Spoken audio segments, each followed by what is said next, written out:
A los 7 años, Ana ya sabía que el mundo se dividía entre los que creían y los que fingían creer. Miraba su propia sombra en el suelo del patio de la escuela como si esperara que la sombra dijera algo diferente de lo que todos repetían. Que era demasiado sensible, que se inventaba cosas, que necesitaba dejar de llamar la atención.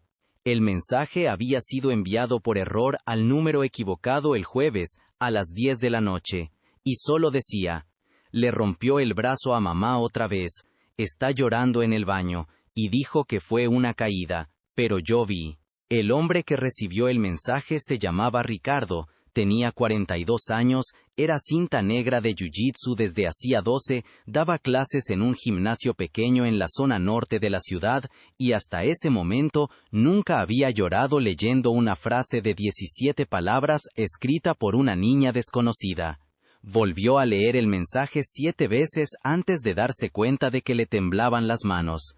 La pantalla del celular iluminaba su rostro en la oscuridad del cuarto, y sabía que si respondía mal, si asustaba a la niña, si hacía una pregunta precipitada, ella desaparecería, y ese dolor se quedaría flotando en el silencio como siempre se había quedado en tantas casas a las que él nunca pudo llegar.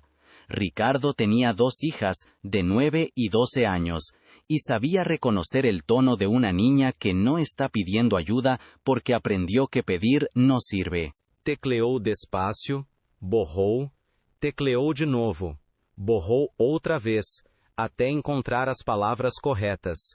Olá, me enviaste este mensagem por error, pelo leí. Estás a salvo agora? La resposta tardou 11 minutos, e quando chegou, senti um vulco no estômago. Perdão, borra-lo, por favor. Ricardo não lo borrou. Ana se despertava todos os dias às 6:15 da manhã, porque o despertador de sua mãe sonava ao outro lado da parede, e ela ou ia, acento agudo, ao sonido amortiguado de alguém levantando-se despacio, como se cada movimento lhe doesse. A mãe trabalhava num salão de beleza, e saía de casa às 7, sempre de manga comprida, sempre com a bolsa pendurada no ombro direito porque o esquerdo estava sensível. Ana aprendeu a não perguntar. Ela tomava café sozinha, colocava o uniforme da escola, prendia o cabelo com o elástico rosa que estava perdendo a cor e caminhava 3 quarteirões até o portão onde a van escolar parava. Dentro da van, ela sentava sempre no mesmo lugar, perto da janela, e olhava a rua passar como se estivesse vendo um filme sem som. As outras crianças conversavam, riam, brigavam por causa de lanche, mas Ana ficava quieta. A professora de português, Dona Célia, havia dito na reunião de pais que Ana era introspectiva demais para a idade, e a diretora tinha concordado com um aceno de cabeça enquanto folheava papéis que não tinham nada a ver com Ana. A mãe de Ana tinha ido àquela reunião com o braço esquerdo imobilizado por uma tipóia improvisada, e quando perguntaram o que tinha acontecido, ela sorriu e disse que tinha escorregado no banheiro. Ninguém perguntou mais nada. Ana estava na sala ao lado e ouviu tudo através da porta entreaberta. Ela mordeu o lábio até sentir gosto de sangue e continuou desenhando flores roxas numa folha de caderno. Ricardo não conseguiu dormir naquela noite. Ele ficou sentado na beirada da cama, segurando o celular, lendo e relendo a mensagem da menina, como se pudesse extrair mais informações, olhando mais fundo nas palavras. Ele conhecia aquele tipo de frase. Já tinha ouvido variações dela em conversas de vestiário, em histórias que colegas de academia contavam baixinho, em notícias que apareciam no jornal e desapareciam no dia seguinte porque ninguém queria falar sobre isso por muito tempo. Ele sabia que quebrar o braço de alguém exigia força, raiva e a certeza de que não haveria consequências. Ele também sabia que uma criança de 7 anos que escrevia "de novo" já tinha aprendido que a violência era um padrão, não um acidente. Ricardo se levantou, foi à cozinha, bebeu água direto do grifo e se ficou mirando o pátio vazio pela janela. Pensou em suas próprias filhas dormindo no quarto de ao lado, seguras, protegidas, e sentiu uma mescla de gratidão e culpa que o deixou sem hálito. Voltou ao quarto, agarrou o celular e tecleou outra mensagem. Não te vou julgar. No le voy a contar a nadie si no quieres. Pero si necesitas ayuda, puedo intentar encontrar a alguien que sepa qué hacer. La respuesta llegó de madrugada, a las 3:20. Nadie cree. En la escuela, Ana tenía una rutina invisible. Llegaba, entregaba la agenda para que la maestra firmara, se sentaba en el segundo pupitre de la fila de la izquierda, abría el estuche y organizaba los lápices por color. No levantaba la mano para responder preguntas, pero tampoco causaba problemas. A la hora del recreo, se quedaba cerca del árbol, en la esquina del patio, comiendo la merienda que su mamá le dejaba lista la mañana anterior, un sándwich de mantequilla y un juguito. Las otras niñas jugaban a la cuerda, a las atrapadas, a las muñecas, pero a Ana nunca la llamaban. Ella no se quejaba. Una vez, una compañera llamada Beatriz le había preguntado por qué nunca jugaba, y Ana le había respondido que prefería estar callada. Beatriz se había reído, y le había dicho que era rara, y Ana había asintió como si eso fuera un cumplido. La verdad es que Ana tenía miedo de que la tocaran de sorpresa, de que alguien la tropezara sin querer, porque eso le recordaba otras cosas. También tenía miedo de reír muy fuerte y llamar la atención, porque llamar la atención significaba preguntas, y preguntas significaban mentiras, y mentiras significaban vergüenza. Entonces se quedaba callada. La maestra de educación física, una mujer joven llamada Larisa, había intentado incluir a Ana en los juegos algunas veces, pero Ana siempre pedía ir al baño o decía que le dolía la cabeza. Después de 3 semanas, Larisa dejó de insistir. Ana se dio cuenta y sintió alivio mezclado con una tristeza que no sabía nombrar. Ricardo pasó todo el fin de semana pensando en la chica. Dio clases el sábado por la mañana, entrenó con los alumnos avanzados por la tarde, cenó con la familia, vio una película con sus hijas, pero su mente estaba en otra parte. Se imaginaba una niña sola en un cuarto oscuro, oyendo gritos del otro lado de la pared, tratando de decidir si debía hacer algo o fingir que estaba dormida. Se imaginava a su madre ocultando moretones, inventando excusas, sonriendo a los vecinos mientras soportava o dolor. Se imaginava al hombre que rompía osos como si fuera dueño de outra persona. Ricardo havia passado toda sua vida aprendendo a controlar a força, a usar técnicas de imobilização para proteger sem lastimar, a ensinar respeito e disciplina. Sabia exatamente quantos quilos de pressão se necessitavam para deslocar uma articulação, para interromper a respiração, para causar dano permanente. E sabia que usar esse conhecimento fora do tatame, fora do contexto do desporte, era cruzar uma linha que não se podia voltar a cruzar. Pero também sabia que havia situações onde a linha era invisível, porque a nadie lhe importava divulgá-la. Cogió el celular de nuevo y escribió: ¿Me puedes decir tu nombre? Solo el primero. No tienes que contar nada más si no quieres. La respuesta llegó el domingo por la noche. Ana. Ana tenía un cuaderno escondido debajo del colchón donde dibujaba cosas que no podía decir. Dibujaba a su madre con el brazo vendado, dibujaba la puerta del baño cerrada, dibujaba una figura grande y oscura sin rostro en la espina de la página. Dibujaba flores, muchas flores, porque las flores eran bonitas y no hacían ruido. Una vez, la profesora de arte les había pedido a todos que dibujaran a sus familias, y Ana solo había dibujado a ella y a su madre, dándose la mano, en una casa con ventanas abiertas y sol amarillo en el cielo. La maestra había elogiado los colores, pero había preguntado dónde estaba el papá. Ana había dicho que él no vivía con ellas, y la maestra había cambiado de tema rápidamente como si hubiera hecho una pregunta inapropiada. Ana no corrigió. La verdad era más complicada. Él vivía allí, pero no era un padre, era una carga. Ana no sabía explicar eso con palabras, así que lo dejaba en blanco. Guardaba el cuaderno siempre en el mismo lugar, con cuidado, porque si alguien lo veía, si alguien preguntaba, tendría que elegir entre mentir o contar, y las dos opciones eran malas. Por la noche, antes de dormir, abría el cuaderno y dibujaba otra flor.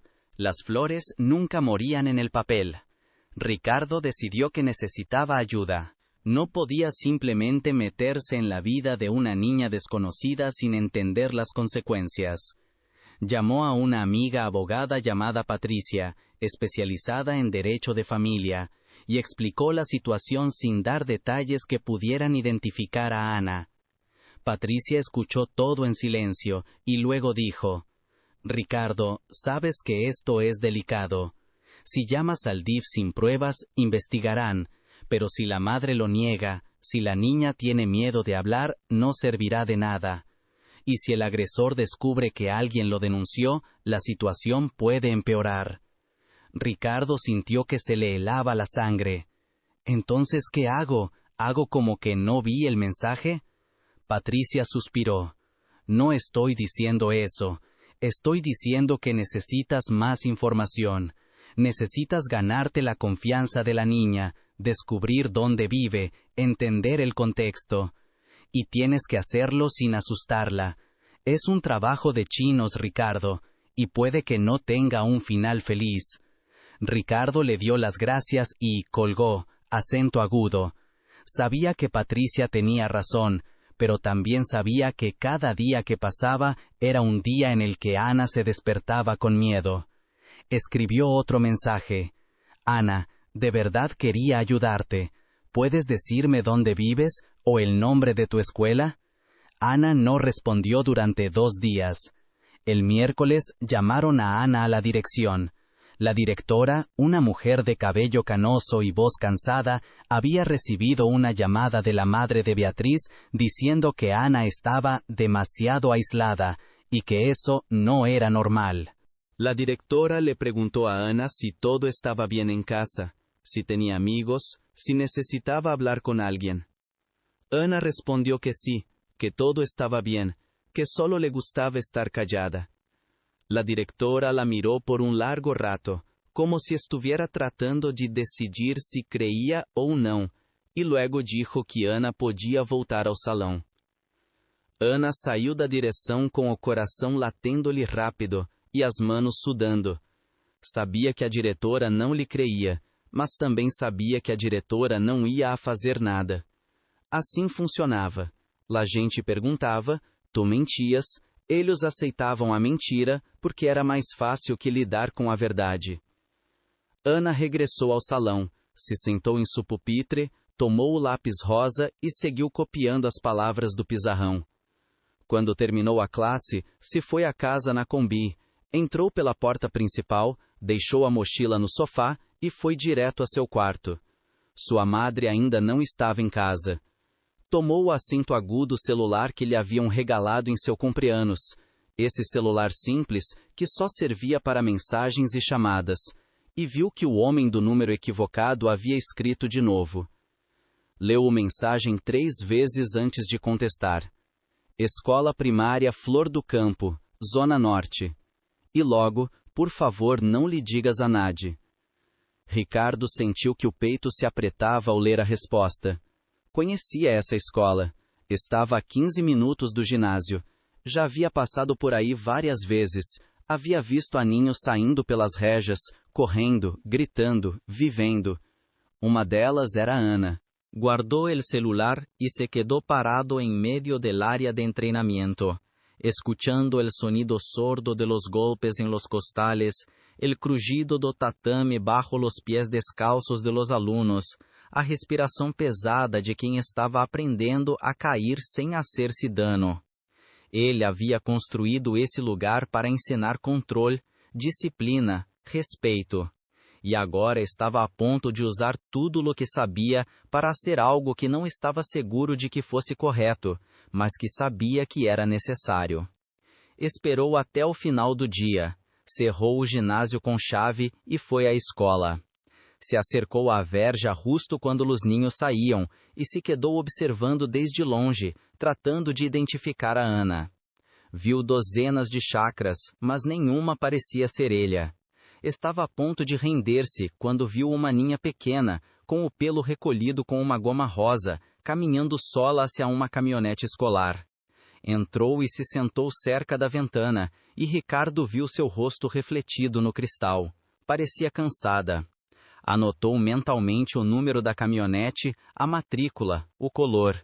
Ainda não sabia que iria fazer com essa informação, mas sabia que a necessitava. Ana chegou à casa e encontrou a sua mãe sentada à mesa da cozinha, com o braço esquerdo todavia imobilizado e uma expressão de agotamento que parecia haver se instalado permanentemente em seu rosto. A madre sorriu ao ver a Ana, essa sorrisa pequena e triste que Ana conhecia tão bem, e perguntou que tal lhe havia ido na escola. Ana disse que havia sido normal.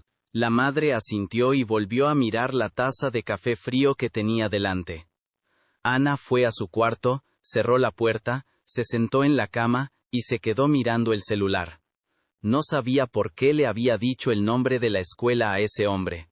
No sabía si podía confiar en él. Pero algo dentro de ella, algo pequeño y obstinado, pensaba que él era diferente. Quizás porque no había hecho demasiadas preguntas, o porque había prometido no contarlo, o porque su voz en los mensajes sonaba sincera. Ana no estaba segura, solo sabía que estaba harta de cargar con todo sola. Cogió el cuaderno de debajo del colchón y dibujó otra flor, esta vez azul, con pétalos grandes y un tallo fuerte. Y entonces, por primera vez, dibujó una persona al lado de la flor. Una persona de pie, firme, protegiendo la flor del viento. Ricardo pasó los días siguientes intentando armar un plan. Sabía que no podía simplemente acercarse a Ana enfrente del colegio o intentar hablar con su madre sin contexto. Necesitaba algo más sólido, algo que no asustara a nadie, pero que tampoco dejara lugar a dudas. Decidió buscar más información sobre la escuela, sobre el barrio, sobre posibles redes de apoyo.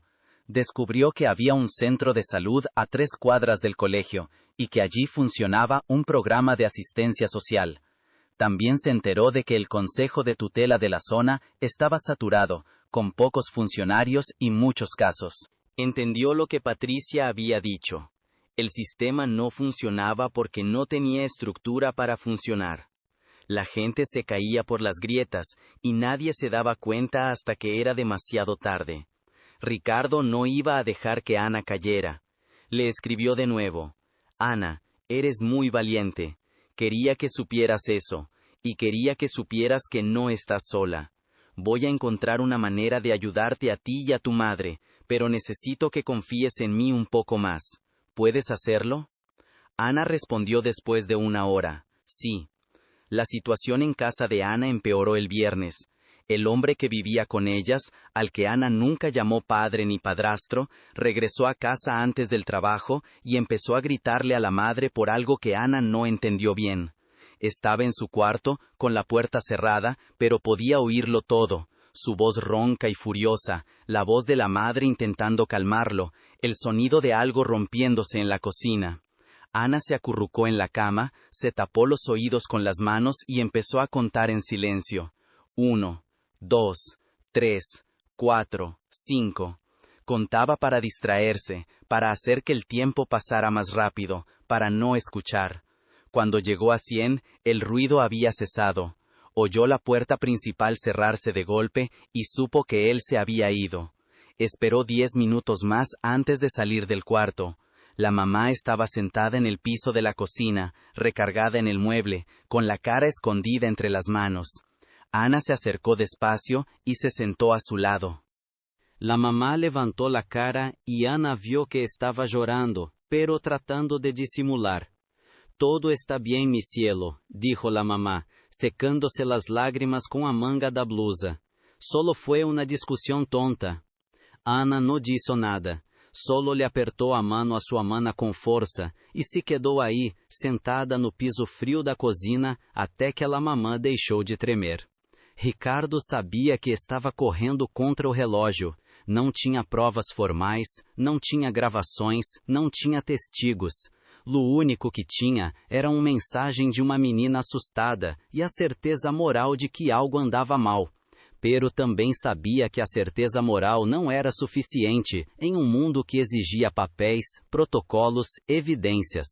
Decidiu que teria que fazer algo arriscado. Intentaria falar diretamente com Ana. não para interrogá-la, não para forçá-la a dizer algo que não quisesse, senão para estabelecer uma conexão real, um ponto de apoio. Esperou até o lunes e foi à escola de novo. Esta vez não se ficou afora. Entrou, foi à secretaria e pediu hablar com a diretora. A secretária perguntou o motivo, e Ricardo disse que era sobre um projeto social que estava planejando e que lhe gostaria ser uma aliança com a escola. A secretária anotou seu nome e disse que a diretora estava ocupada, pero que poderia recebê-lo miércoles. Ricardo aceitou e se foi. Sabia que aquele era só o primeiro passo, mas era um passo na direção correta. Ana recibió un mensaje el lunes por la noche. Voy a intentar hablar con alguien de tu escuela. No voy a hablar de ti específicamente, lo prometo. Pero voy a intentar crear una forma de ayudarte sin exponerte.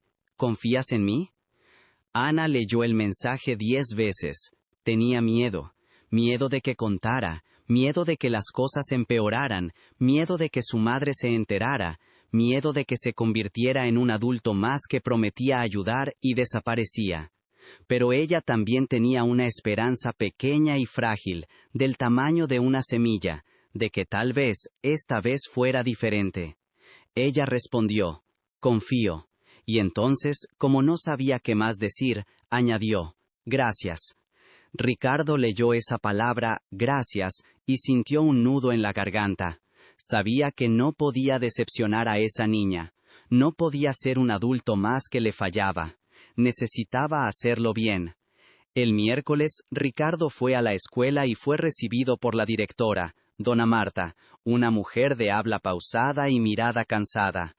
Explicó que era dueño de un gimnasio de jiu-jitsu y que le gustaría ofrecer clases gratuitas a algunos niños de la escuela, especialmente a aquellos que venían de familias vulnerables. Habló de disciplina, respeto, autocontrol, autoestima. Dona Marta escuchó con interés y dijo que le parecía una idea válida, pero que necesitaría hablar con la coordinación pedagógica y con los padres. Ricardo estuvo de acuerdo y dijo que podía hacer una presentación para los padres interesados. Dona Marta anotó su contacto y prometió responder. Ricardo salió de la reunión con la sensación de haber plantado una semilla, mas aún no sabía si iba a germinar. Le escribió a Ana esa noche. Hablei com a diretora de tua escola. Não contei nada sobre ti, mas ofereci classes de jiu-jitsu grátis para alguns ninhos. Quizás possas participar. Que te parece? Ana respondeu rápido. Nunca he hecho isso. E logo, posso intentá-lo? 2 semanas depois, a escola enviou uma carta aos pais informando sobre o projeto de jiu-jitsu. La madre de Ana leu a carta e perguntou se Ana queria participar. Ana disse que sim, com uma emoção contenida que sua madre não via desde há muito tempo. A madre firmou a autorização e Ana levou o papel de volta à escola. O sábado seguinte, Ana foi à primeira classe.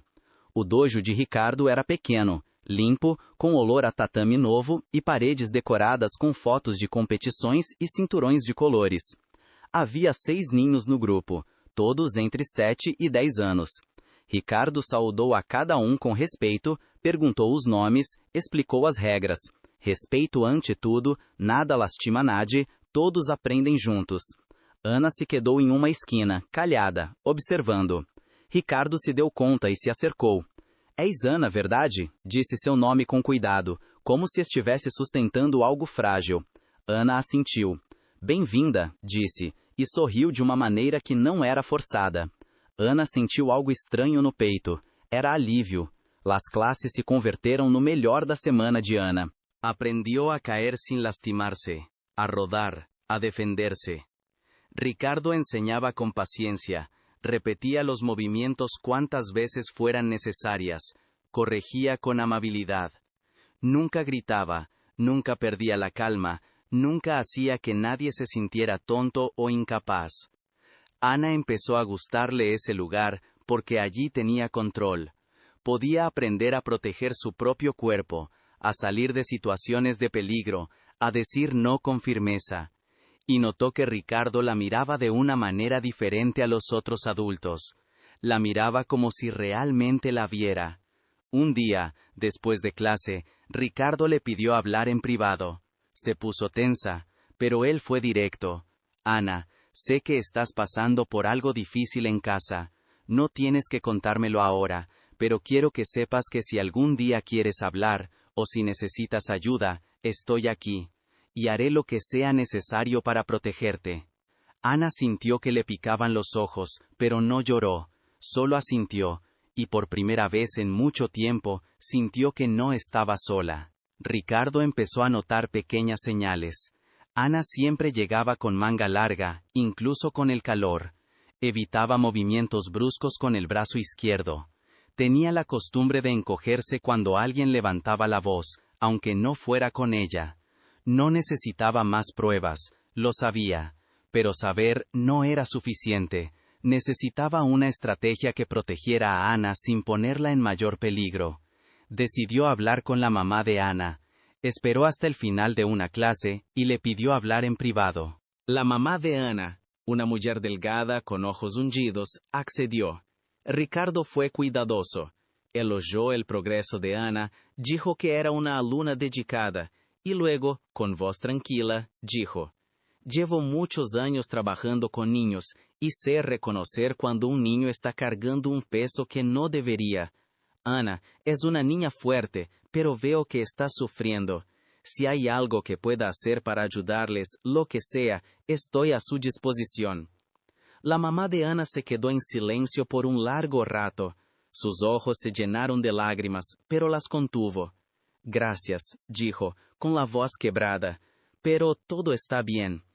Ricardo sabía que no era así, pero no insistió. Solo le entregó una tarjeta con su número y dijo: Si cambias de opinión, aquí estoy. La mamá de Ana guardó la tarjeta en su bolso y se fue rápido. Pero Ricardo vio que apretaba la tarjeta con fuerza, como si fuera un salvavidas. 3 semanas después, la mamá de Ana llamó. Era medianoche. Lloraba tanto que Ricardo apenas podía entender lo que decía.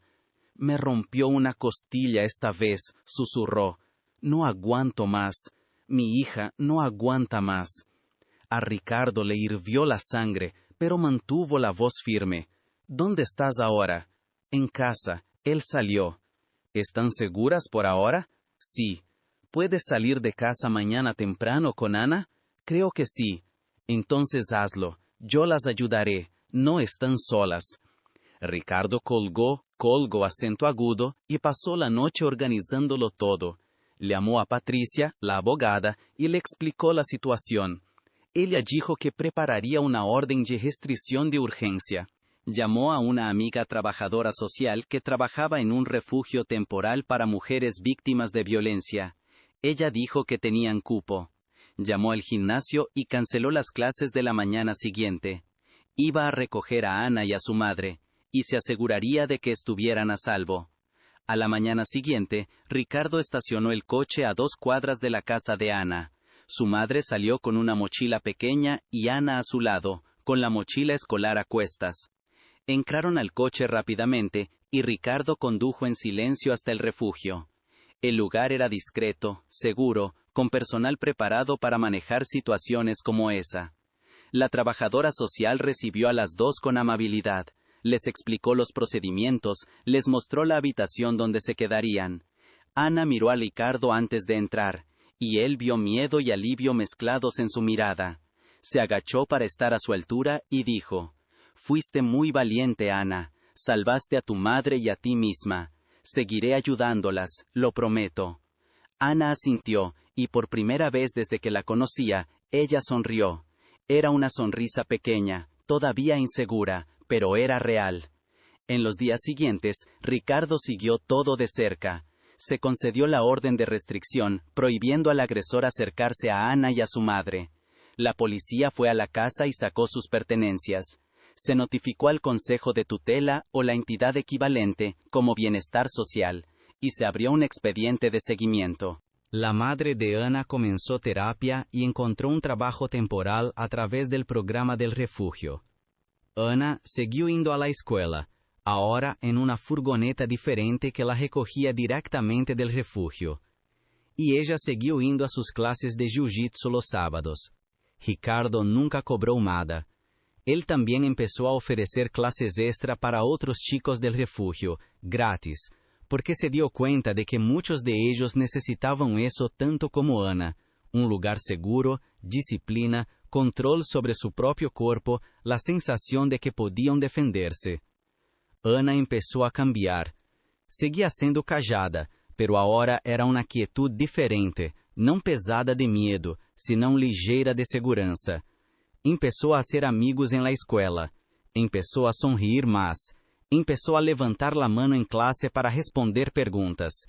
La maestra de lengua se dio cuenta y se lo comentó a diretora, que se lo comentó a trabalhadora social, que se lo comentó a Ricardo.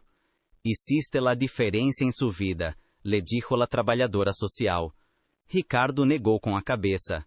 Não fui só eu, foi ela. Ela teve a coragem de mandar esse mensagem. Se crês que todo ninho merece proteção, comenta proteção. 6 meses depois, la mamá de Ana logrou alquilar um apartamento pequeno em uma zona segura da cidade. Tinha um trabalho fixo, estava indo à terapia regularmente e por primeira vez em anos, estava reconstruindo sua própria vida. Ana seguia nas classes de jiu-jitsu e agora estava no cinturão amarelo. Ricardo organizó una pequeña ceremonia para entregar los cinturones nuevos, y Ana subió al tatami con los ojos brillantes. Cuando le ató acento agudo el cinturón a la cintura, le dijo en voz baja, solo para que ella lo oyera: «Eres una das personas mais fortes que conheço». Ana lo abrazó con fuerza, y Ricardo tuvo que contener las lágrimas. Después de la ceremonia, la mamá de Ana se acercó y disse: «Nunca podrei agradecer-te lo suficiente por lo que hiciste por nosotras». Ricardo sonriu. «Já me lo estás agradecendo». Se foram. Protegeram a sua hija. Isso é tudo. A história de Ana começou a correr discretamente pela comunidade. Outras madres, outros ninhos, começaram a buscar o ginásio. Ricardo se deu conta de que necessitava expandir o projeto. Hablou com outros professores de jiu-jitsu, com psicólogos, com trabalhadores sociais, e juntos criaram um programa mais estruturado. Classes de artes marciais combinadas com charlas sobre respeito, limites e que fazer quando alguém não respeita esses limites. Chamaram ao programa Tatame Seguro. O colégio de Ana se converteu em sócio oficial e outras escolas da zona pediram participar. Ricardo nunca imaginou que uma mensagem equivocada à meia-noite pudesse converter em algo tão grande. Mas aprendeu que às vezes os erros são só disfarces para encontros que tinham que suceder. Ana cumpriu 10 anos e hizo uma festa pequena no apartamento novo.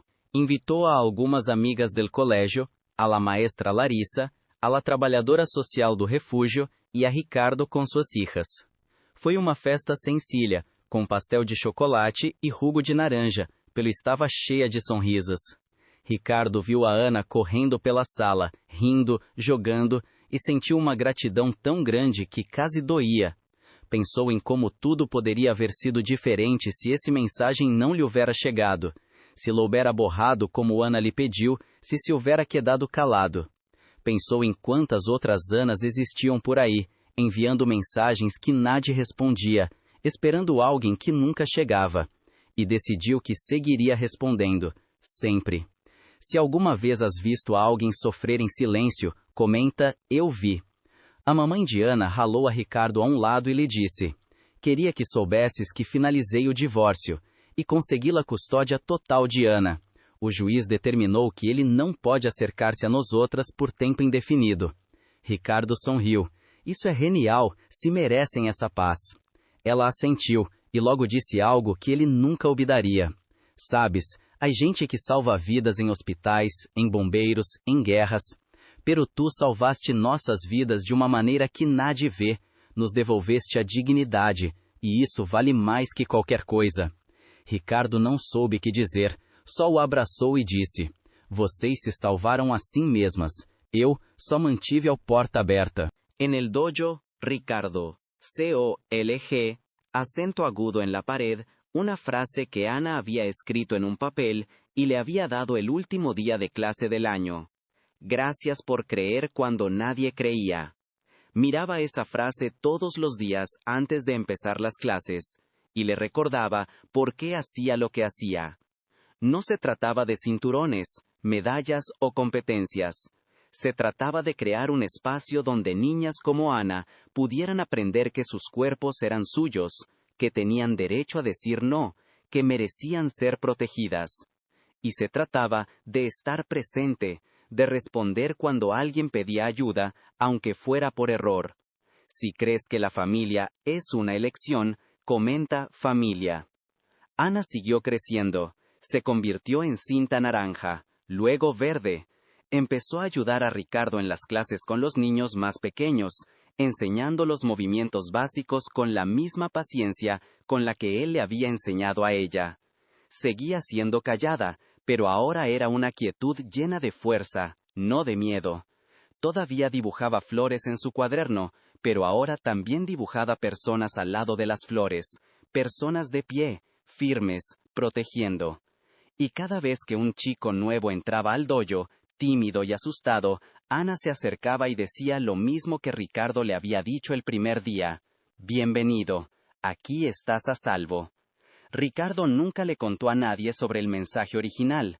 Eso era entre él y Ana, un secreto que los conectaba de una forma que las palabras no podían explicar. Pero sabía que ese mensaje había cambiado su vida tanto como había cambiado la vida de ella. Había enseñado que la fuerza no era solo física, que el valor no era la ausencia de miedo, y que a veces lo más poderoso que una persona podía hacer era simplemente estar presente cuando alguien lo necesitaba. Miró a Ana, ahora de 12 años, sonriendo mientras le enseñaba a una niña de 7 a hacer una voltereta perfecta, y supo que había tomado la decisión correcta. Había respondido. Había creído, y eso había marcado toda la diferencia. Si esta parte te conmovió, comenta desde dónde estás viendo. La noche de la graduación de su clase, cuando Ana recibió el cinturón morado, subió al tatami y pidió hablar. Ricardo se sorprendió, porque Ana nunca había pedido hablar en público. Se quedó de pie, sosteniendo el cinturón nuevo en sus manos, y dijo con voz firme: Quería agradecer al profesor Ricardo. Él me enseñó que ser fuerte no es nunca caerse, es saber cómo levantarse. Y me enseñó que pedir ayuda no es debilidad, es valentía. El público aplaudió, y Ricardo sintió que le picaban los ojos. Ana lo miró directamente y dijo: Gracias por responder. Ricardo asintió, incapaz de hablar. Y en ese momento entendió que ese mensaje equivocado había sido en realidad el mensaje más correcto que jamás había recibido en su vida. Pasaron los años. Ana se graduó da preparatória, entró a la Universidad de Psicología y comenzó a trabajar como voluntaria en el mismo refugio donde había estado con su madre. Atendía a niños que pasaban por lo que ella había pasado, y usaba todo lo que había aprendido, en el tatami y en la vida, para ayudarlos a encontrar fuerza. Ricardo siguió dando clases, expandiendo el proyecto, formando nuevos instructores, creando redes de apoyo. Nunca dejó de creer que un mensaje, un gesto, una presencia, podían cambiarlo todo. Y tenía razón. La madre de Ana rehizo su vida por completo, se volvió a casar con alguien que la trataba con respeto, y finalmente pudo mirarse en el espejo sin sentir vergüenza. Y todo eso había comenzado con 17 palabras enviadas por error a un número equivocado en medio de la noche. Si crees que un gesto puede cambiarlo todo, comenta valentía. La última vez que Ricardo vio a Ana antes de que ella se mudara a otra ciudad para hacer su maestría, se encontraron en el gimnasio vacío, después de que todos se hubieran ido. Hablaron de la vida, de planes, del futuro. Y al final Ana preguntó: ¿Crees que habría sido diferente si no hubiera enviado ese mensaje? Ricardo pensó un momento y dijo: Creo que habrías encontrado otra manera, porque siempre has sido valiente, Ana, desde el principio. Ana sonrió, esa sonrisa que ahora era amplia y segura. No lo sé, pero sé que tú me enseñaste que vale la pena creer en la gente. Y que a veces, las cosas más importantes de la vida suceden por accidente. Ricardo asintió. O tal vez no sea un accidente. Tal vez solo sea el universo intentando arreglar lo que está roto. Se abrazaron, y cuando Ana salió por la puerta, Ricardo se quedó allí, en el tatami vacío, pensando en todas las vidas que todavía necesitaban a alguien que respondiera, que creyera, que estuviera presente. Y se prometió a sí mismo que nunca dejaría de hacerlo, porque algunos mensajes no deben borrarse. Algunos mensajes necesitan ser respondidos, siempre.